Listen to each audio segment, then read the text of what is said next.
നമസ്കാരം പ്രിയപ്പെട്ടവരെ. ഇന്ന് ഫാദേഴ്സ് ഡേ ആണ്.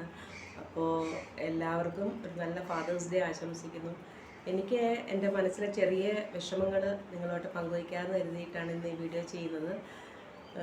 എൻ്റെ അച്ഛൻ എനിക്ക് നഷ്ടമായിട്ട് 4 വർഷമായി. എൻ്റെ അച്ഛൻ 74-ാമത്തെ വയസ്സിൽ ക്യാൻസർ വന്നാണ് മരിച്ചത്.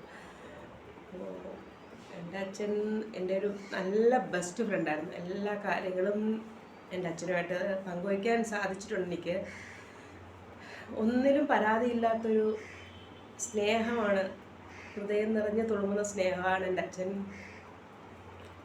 അമ്മയുടെ സ്നേഹം തെളിഞ്ഞ വെളിച്ചം പോലെ ആണെങ്കിൽ കൂടി അച്ഛൻ്റെത് ഇരുട്ടിലൂടെ നമ്മളെ കൈപിടിച്ച് ഉയർന്നൊരു കരുതലാണ്. അമ്മയുടെ സ്നേഹം നമുക്ക് മനസ്സിലാക്കാൻ സാധിക്കും, പക്ഷെ അച്ഛൻ്റെ സ്നേഹം ചിലപ്പോൾ നമുക്ക് മനസ്സിലാക്കാൻ കഴിയാതെ പോകും. അച്ഛന് സുഖമില്ലാതെ ആയിട്ട് ഞാൻ 15 ദിവസം ലീവ് എടുത്ത് ഞാൻ എൻ്റെ അച്ഛൻ്റെ അടുത്ത് പോയി നിന്നു. അതൊക്കെ എനിക്ക് ഒരുപാട് ഇപ്പോൾ ഓർക്കുമ്പോൾ സന്തോഷം കിട്ടുന്നുണ്ട്. കാരണം എൻ്റെ അച്ഛൻ വയ്യാതായിട്ടും എനിക്ക് പോയി നിന്ന് നോക്കാനും ഒക്കെ സാധിച്ചിട്ടുണ്ട്. പിന്നെ ഞാൻ തിരിച്ചിവിടെ മുംബൈയിൽ എത്തിയതിന് ശേഷം അച്ഛൻ മരിച്ചെന്നറിഞ്ഞിട്ട് ഞാൻ ചെല്ലുകയും എനിക്ക് അതിൻ്റെ വേണ്ടുന്ന എല്ലാ കർമ്മങ്ങളും, എനിക്കൊരു മകളെന്ന രീതിയിൽ എല്ലാ കടമകളും ചെയ്യാൻ സാധിച്ചിട്ടുണ്ട്.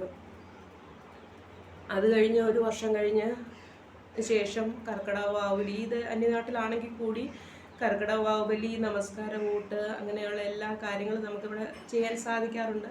ഞാൻ ചെയ്യുന്നുമുണ്ട്, ഇനിയും ചെയ്തു പോവുകയും ചെയ്യും. ഒന്നിലും പരാതിയില്ലാത്തത് കൊണ്ടാവാം എൻ്റെ അച്ഛൻ്റെ ഇന്നും വിട്ടുപോയി എന്ന് എനിക്ക് തോന്നിയിട്ടില്ല. എത്ര ജന്മം ഉണ്ടെങ്കിലും എനിക്ക് എൻ്റെ അച്ഛൻ്റെ മകളായി തന്നെ ജനിക്കാനാണ് ആഗ്രഹം. എന്നും ഭഗവാന് വിളക്ക് കത്തിക്കുമ്പോഴും ഞാൻ എൻ്റെ അച്ഛന് വേണ്ടി പ്രാർത്ഥിക്കാറുണ്ട്. അത്രേ ഉള്ളൂ. ഇനി ഒന്നും പറയാൻ എനിക്ക് എൻ്റെ അച്ഛനെ പറ്റി എത്ര പറഞ്ഞാലും മതിയാവില്ല. നമസ്കാരം.